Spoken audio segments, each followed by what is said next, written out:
Lithuanian, had sold the place twice, to buyers desperate to own it, but who had pulled out in acrimony and tears to take their depreciating financial packages elsewhere, reduced to an emotional frazzle by the Cooksons' failure over weeks and months to find a new ideal home for themselves, by their refusal to consider going into temporary rented accommodation to rescue these deals, and not least by their general destructive haggling over trifles.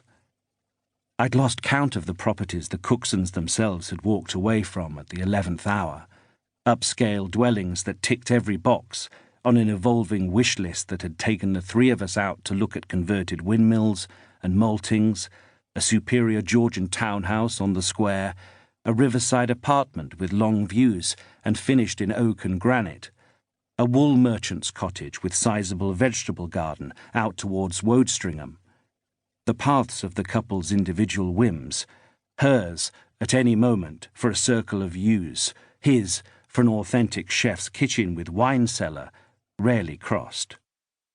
If one light went on, another went off. You saw them bickering quietly in their car. Once I heard Mrs. Cookson refer to me as "that fucking creep Hemming," which seemed a little severe, though in the circumstances I was lurking in a recess on the landing directly below them as they stood disagreeing about the aesthetic merits of porthole-style windows. I suppose she was right. "Do you think the Cooksons actually want to move house?" Katya said frequently. They probably do now, I thought. But who could tell?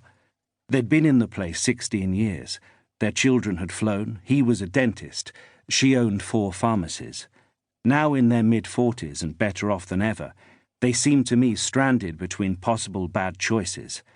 Not just between grandstanding and downsizing, but between staying in this marriage for the rest of their lives or breaking free of it. In their terse exchanges about decor or room size, you saw a larger sense of purpose draining away. They were looking for something, but a new home together wasn't it. Rather, they seemed engaged in a passive war of attrition, with house hunting as their chosen weapon. I didn't like the Cooksons one bit, but they did fascinate me. The last time I had seen them, or in fact failed to see them, was some months before their trip to the Sun. I'd arranged to show them a new architect-built concrete jewel of a place with a gym and pool. I arrived a little early, checked the rooms, the automatic blinds and lighting. I ran through the blurb Katya had put together. Then I waited, pacing the rooms, pacing the drive. After 20 minutes I called Mr. Cookson. He was playing golf. "Are you sure it was today?"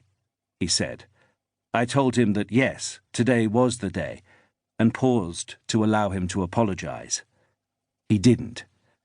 "To tell you the truth, I think my wife may have lost interest," he said. Normally, I wouldn't have minded too much being stood up. In other circumstances, I would have used the time to snoop around the house while the vendors were out. But here there were no vendors, or at least none with real lives to look into. Just the usual developers in the habit of dressing their high-spec rooms in modish finery, a leather and chrome Corbusier chaise, a shag pile rug, deluxe drapery and linens. Nothing to suggest living, breathing occupancy or personal taste, no stamp of a human form shaping its nest. I locked up and walked. The wind was cold, but it was dry. When time and weather permit, I walk. From our office, and Hemmings is bang in the middle of the town map, on the north side of the old square, there's nowhere you can't get to on foot within half an hour. And what better way to sharpen the focus of everyday blur into readable information? My habit is to take arbitrary diversions. I move like a window shopper. My antennae are alert to unusual sales clusters, incursions from rival agents.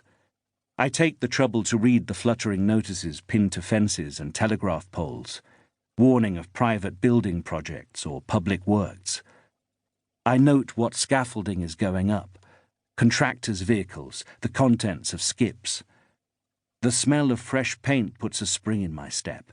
I can spot the red dot of a newly installed alarm.